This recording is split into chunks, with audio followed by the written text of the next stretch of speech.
Kamala Harris, the woman that, if Joe Biden becomes president, would be a heartbeat away from the most powerful position in the free world. So who is she? Harris is one of the most liberal senators in the U.S., and in 2020, that's saying something. She proudly supports abortion on demand through birth, and not only that, she wants to force taxpayers to fund the slaughter of preborn babies. Last year, she touted Medicare for all. Harris plans on forcing taxpayers to fund transgender surgeries, but she's really a political chameleon, an opportunist, willing to do and say whatever will help her gain power. So don't be fooled by some of the Democrat media saying that she's a moderate. Harris may be even more progressive than Bernie Sanders. I'm David Fiorazo, and this is Christ and Culture.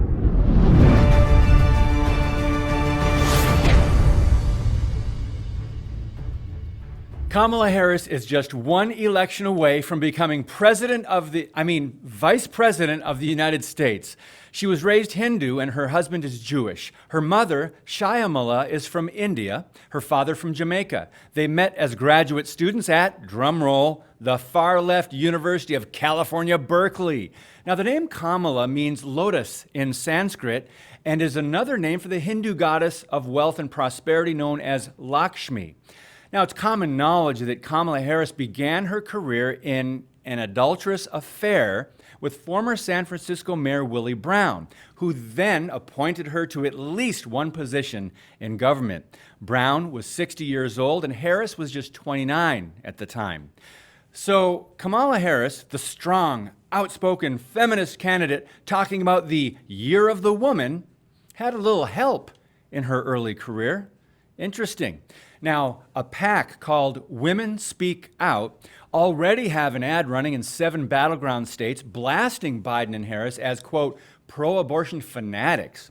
Kamala Harris voted last year with Senate Democrats to block a GOP bill requiring doctors to treat infants born alive after botched abortions.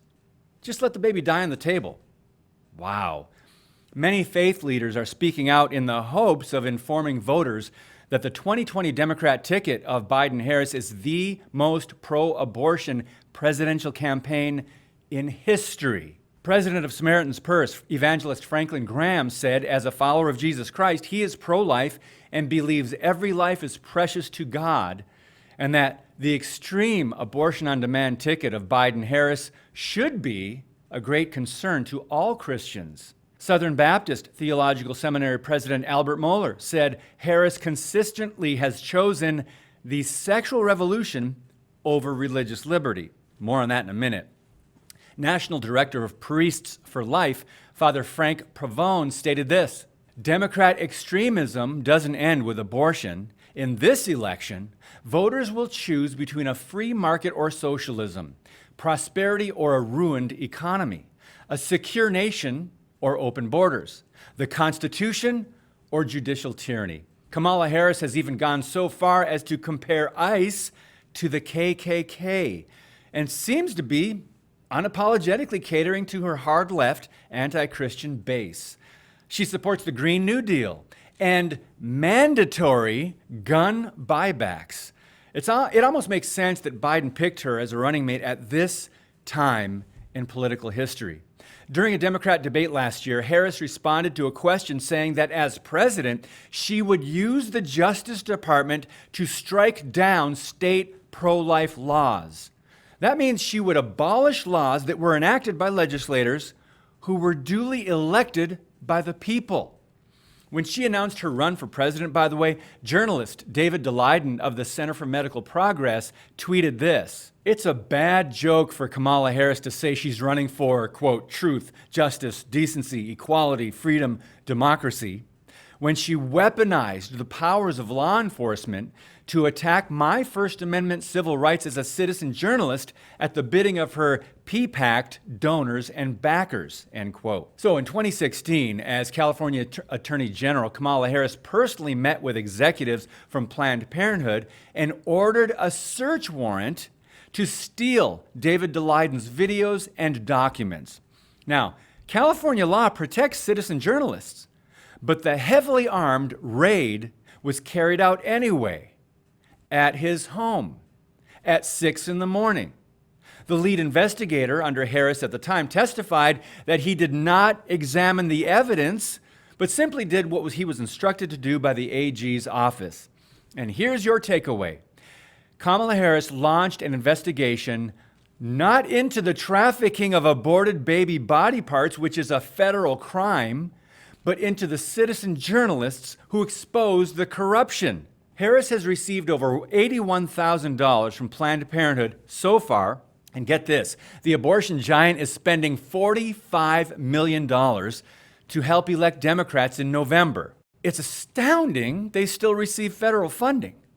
Now, if it wasn't bad enough that Kamala Harris was a ringleader in the character assassination attempt of Justice Brett Kavanaugh, she also believes that Catholics and Christians are unfit to serve in our nation's courts. In 2018, you might remember, Harris attacked a district court nominee from Nebraska, Brian Boucher, about his membership in the Knights of Columbus, which has been an important charity in the U.S. for more than a century. Harris also co-sponsored the so-called Equality Act to score points with Nancy Pelosi, probably, but for one thing, that horrible bill would force public schools to allow transgender athletes to play the sport of their preferred gender. Translation, biological boys who identify as girls would compete on girls' teams and be free to use their locker rooms. In Connecticut, for example, 2 boys have already won 15 track state titles. Now, is this fair? But get this. Next, Kamala Harris said in an interview last year she would legalize prostitution as long as it was consensual. How does this protect women and young girls who are afraid to speak up against their abusers? Wow. Kamala Harris started her legal career, by the way, prosecuting child sexual abuse cases, but survivors of clergy abuse and their attorneys say her, quote, tough on crime ex-prosecutor record fails to paint an accurate picture. Even the liberal Associated Press reported that Harris was silent on the Catholic Church sexual abuse scandal when she was San Francisco DA and California Attorney General. Why? She received tens of thousands of dollars in campaign donations from PR firms linked to the Jesuit Order of the Catholic Church in San Francisco. Harris then sealed the records of sex abuse victims and refused to investigate pedophile priests. One victim ignored by Harris was Joey Piscatelli. He said she never responded to him when he wrote to tell her a priest who had molested him was still in ministry at a local Catholic cathedral. Other survivors abused by Catholic priests say Harris resisted their requests to help them with their cases, and she refused to release church records on abusive priests.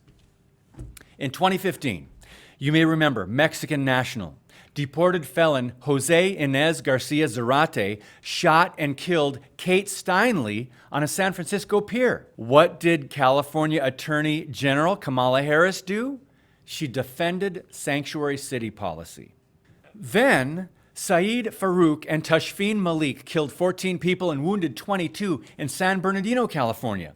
A year later, Harris finally issued a statement on what she called a devastating, tragic terrorist attack, but failed to name the Islamic terrorists and their motive for the mass murder. Kamala Harris has yet to denounce the violence and rioting in many American cities today. The more than 24 deaths now since the Floyd murder in Minneapolis and the mob intimidation carried out by the protest arm of the Democrat Party. Harris recently referred to November's election as a moment of real consequence for America. I couldn't agree more, because we all know elections have consequences. Harris said this, quote, "The president's mismanagement of the pandemic has plunged us into the worst economic crisis since the Great Depression, and we're experiencing a moral reckoning with racism and systemic injustice that has brought a new coalition of conscience to the streets of our country demanding change." Moral reckoning? Systemic injustice. A coalition of conscience. Wow. So the contrast is incredibly clear in November. Law and order or lawlessness. Religious freedom or discrimination against Christians and churches. Support of righteousness or endorsing godlessness. Support Israel or oppose our great ally. Tax cuts or taxation and regulation. Democrat deconstructionists are dismantling America's heritage and contaminating our culture in order to continue radically transforming this republic under God. Don't let them. Vote, pray, share this. Only you can prevent social disorder, communism, Marxism, Democrat socialism, and the destruction of America. God bless you, and keep speaking the truth about things that matter.